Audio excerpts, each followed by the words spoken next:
Olá, muito boa tarde, você internauta, ligado aqui nas informações do site Notícias Agrícolas. Estamos de volta com os nossos boletins para a gente falar sobre o andamento da safra de cana-de-açúcar aqui no Brasil. E para isso eu converso agora ao vivo com o Eduardo Lambiase, ele que é diretor corporativo do Grupo Maringá, e a gente vai saber as expectativas então em relação a essa nova temporada por parte do grupo. Eduardo, muito boa tarde, obrigado por estar aqui com a gente do Notícias Agrícolas.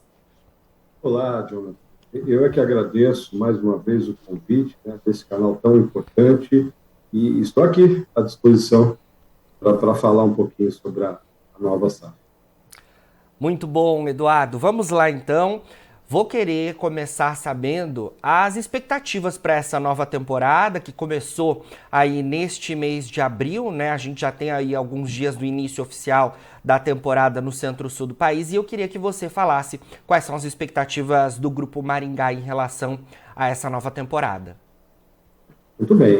Bom, as expectativas são muito positivas para essa nova safra, por, por N razões, né? Nós temos um volume de cana bastante significativo para moer. Isso eu diria que é uma realidade para a maioria das empresas do centro-sul, por questões climáticas, e nós temos, portanto, um volume expressivo de cana para moer. Até antecipamos o início da safra no começo de abril. Ano passado nós começamos em meados de abril, e as expectativas são as melhores, né? Um ano com boa produtividade e com os fundamentos de mercado, de preço, bastante interessantes. Em termos de volume, nós imaginamos, né, o planejamento é moer algo próximo a 2 milhões e 600 mil toneladas, com a possibilidade de que esse número seja um pouco superior. Vai depender muito do andamento, das questões climáticas. Esse número seria superior, ele é superior à safra passada. Nós vamos a safra passada com 2 milhões e 560. Então, por conta de ganho de produtividade, a gente tem essa possibilidade de ter um volume maior. E é uma safra que tende a ser mais açucareira, né? Vocês têm acompanhado, os fundamentos do açúcar têm ajudado muito para que o preço atinja patamares assim muito elevados. Então, evidentemente, que nós priorizaremos a produção do açúcar. Perfeito. O açúcar tem um cenário de preços, como você disse, bastante positivo, né, Eduardo, nesse momento, principalmente acompanhando o exterior, né? Outras origens que competem com o Brasil ali têm tido problemas, né, com a safra de açúcar e o produtor brasileiro, neste momento, então, tem esse benefício, né, de ter um preço bastante positivo, né, para negociação e um cenário no campo também positivo, que é o que não costuma acontecer, né? Em momentos em que a gente tem uma produção Uhum. positiva, os preços tendem a cair. A gente também teve nos últimos tempos, e eu queria que você falasse sobre isso, um cenário bastante de atenção ao etanol, né? Por conta das indefinições relacionadas aí aos impostos, né? E de alguma forma a Exatamente. gente teve o impacto por parte das usinas. Ainda assim, então, com esse cenário de previsibilidade melhor agora para o etanol, vocês devem seguir maximizando a produção de açúcar, né? Exatamente. Eu acho que, começando por essa questão do açúcar, de fato, você tem toda a razão. Índia, Tailândia, a comunidade europeia tem tido problemas, né, na safra. A expectativa é de mais um ano de déficit mundial, né, da relação oferta e demanda de açúcar, e isso, obviamente, faz preço. Tem uma questão da Índia também relacionada à política de etanol, né? A Índia, ela está destinando a cada safra que passa uma quantidade mais significativa de cana para o etanol, né? Considerando que a Índia é o país importador de petróleo, e essa política do etanol é importante para a Índia e é um elemento também interessante para a retirada dessa pressão de oferta de açúcar. Então, esse é um cenário, de fato, o mercado físico está bastante curto e tudo aquilo que se produzir no Brasil em termos de açúcar será muito bem aceito e muito bem pago. Esse é um aspecto. O outro aspecto que você citou é do etanol, né? De fato, o ano passado, com a desoneração, né, linear dos impostos, né, do combustível, como o etanol, juntamente com o combustível fóssil, tirou competitividade e tirou o benefício do etanol, que é um combustível tão importante, né, para o Brasil nessa questão da sustentabilidade, da pegada de carbono. Isso foi um problema muito sério. Nós convivemos com preços baixos do etanol entre maio e fevereiro, entre maio de 22 e fevereiro de 23. Agora, houve a retomada parcial dos impostos, né, dessa vantagem tributária em março e, portanto, os preços do etanol já ganharam um bom tanto de competitividade, mas ainda aquém do açúcar. Eu acho que ainda pairam incertezas em relação ao etanol. O que vai acontecer, né, como vai se comportar, né, nessa questão da Petrobras. Ainda existem algumas indefinições, mas me parece que o cenário hoje é bastante construtivo, inclusive para o etanol. Na questão, só para complementar, você também falou da questão do campo, né? Essa é uma combinação perfeita, né? Preços com produtividade. É verdade, você tem toda a razão, nós esperamos uma produtividade ainda superior à safra passada, o TCH, né? Ela traduzida no TCH, mas tem alguns pontos de atenção. Nem tudo nem tudo é maravilhoso, né, nesse mundo, né? Nós temos o desafio esse ano de conseguir moer toda a cana. Existe uma perspectiva de El Niño para o segundo semestre, iniciando em agosto, cuja probabilidade tem aumentado muito, e isso significa mais chuva no Centro-Sul. Mais chuva no Centro-Sul vai requerer um esforço muito grande no sentido de conseguirmos moer todo esse volume de cana. Portanto, é fundamental que tenhamos muita atenção nas manutenções, na retomada de operação. Vai ser um ano que vai demandar muito das usinas nesse sentido, capacidade de operar e de ter reações rápidas. Certo, Eduardo. Eu iria te perguntar justamente sobre essa questão relacionada aí ao clima, né?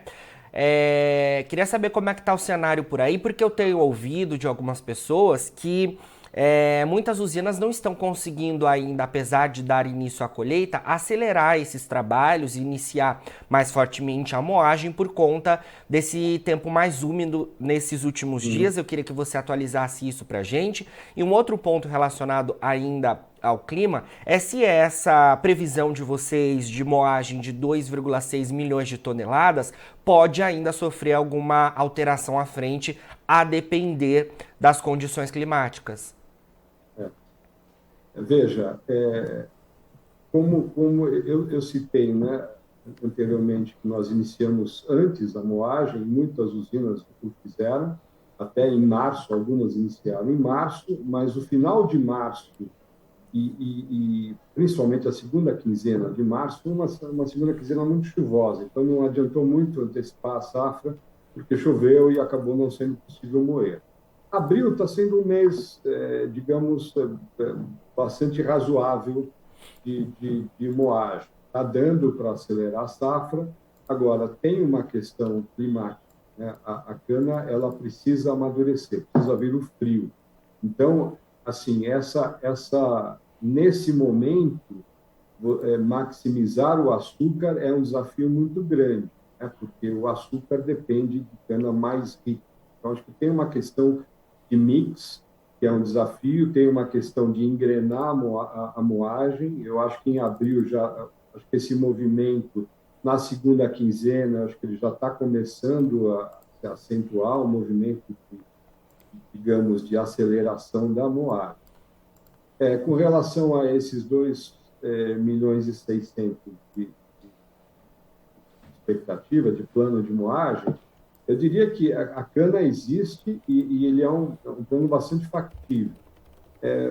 Nesse setor, né, como todos nós sabemos, obviamente que o clima tem um impacto muito relevante nessa atividade, mas há muitos antídotos, né, que a empresa ela pode agir para, ao menos, minimizar um impacto negativo do clima, por exemplo, nesse caso. Eu citei que a gente precisa ter manutenções, né, que funcionem muito bem, a gente precisa ter uma disponibilidade industrial muito eficiente, precisamos ter uma retomada de moagem, né, quando para por chuva, muito rápida também, obviamente respeitando o canavial, ou seja, tem todo um trabalho interno de gestão que pode minimizar os impactos, né, eventuais impactos negativos de chuvas, chuvas acima da média que podem vir com esse advento do El Niño.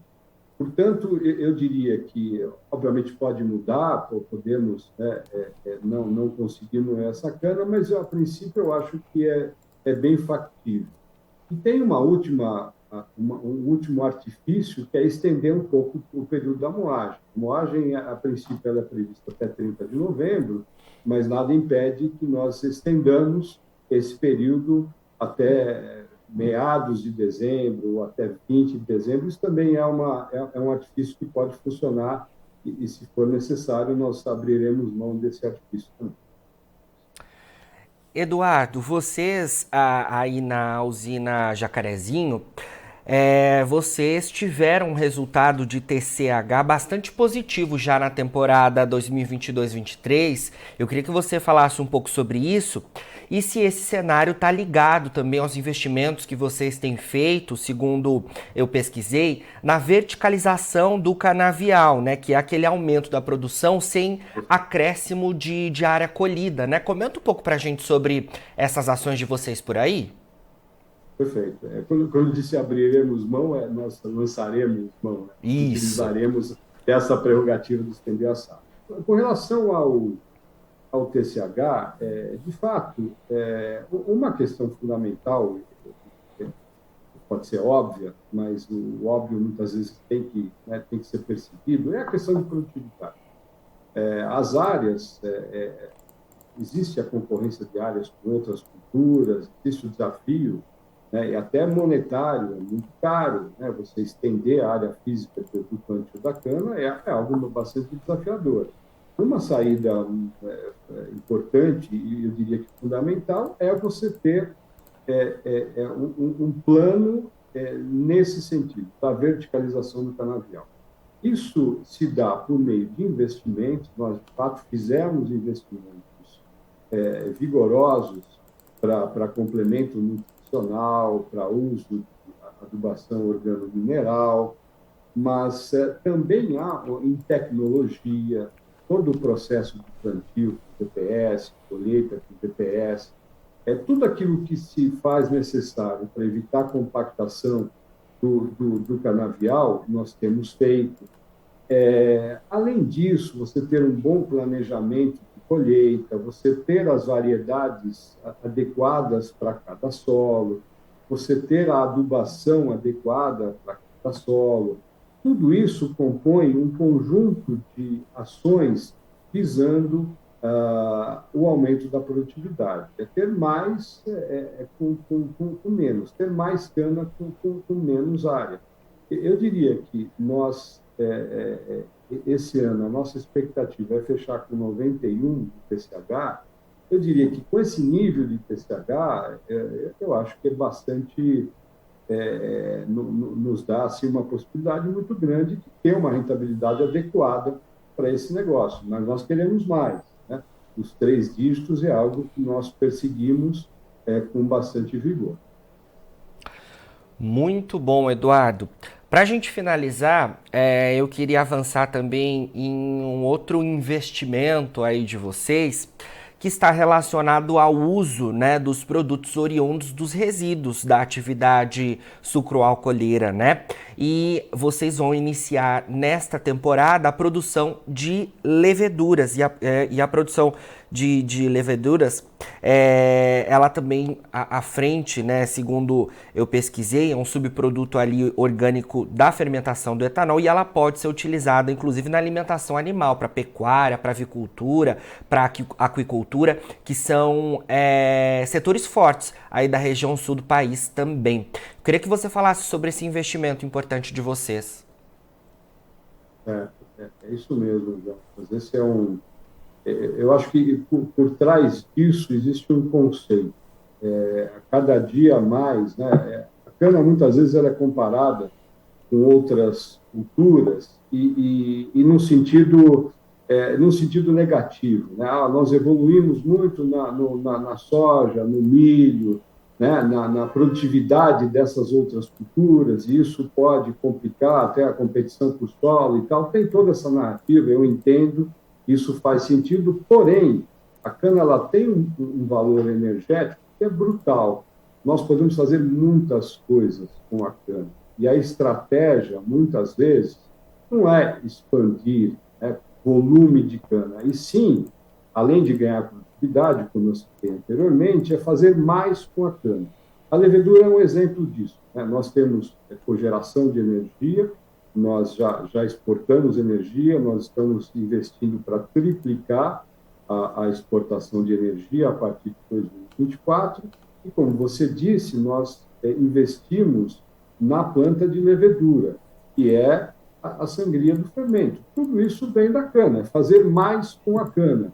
E com um produto que hoje, por toda a dinâmica do agro, a dinâmica, né, de valorização do alimento, é um alimento fundamental para animal, para a nutrição animal. A nossa expectativa é de fazer entre 5 e 6 mil toneladas de levedura de 3 tipos, né, que são 3 processos diferentes, a inativa, a autorizada e a parede celular. A gente quer jogar esse jogo da levedura de uma maneira muito robusta, de uma maneira muito, muito eficiente.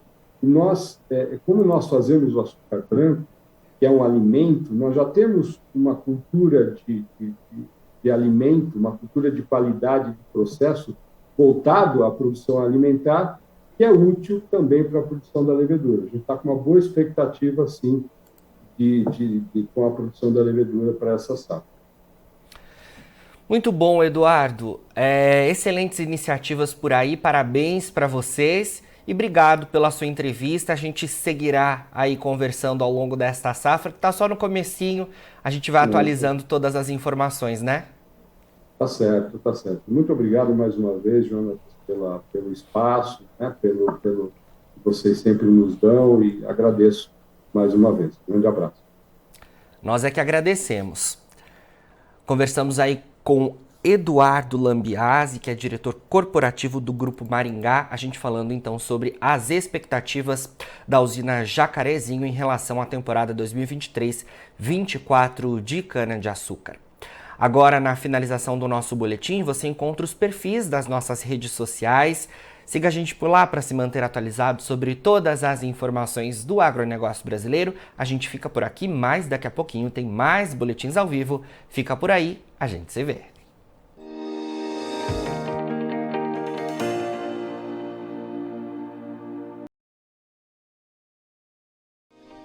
Se inscreva em nossas mídias sociais. No Facebook, Notícias Agrícolas. No Instagram, @Notícias Agrícolas. E em nosso Twitter, @Norteagri.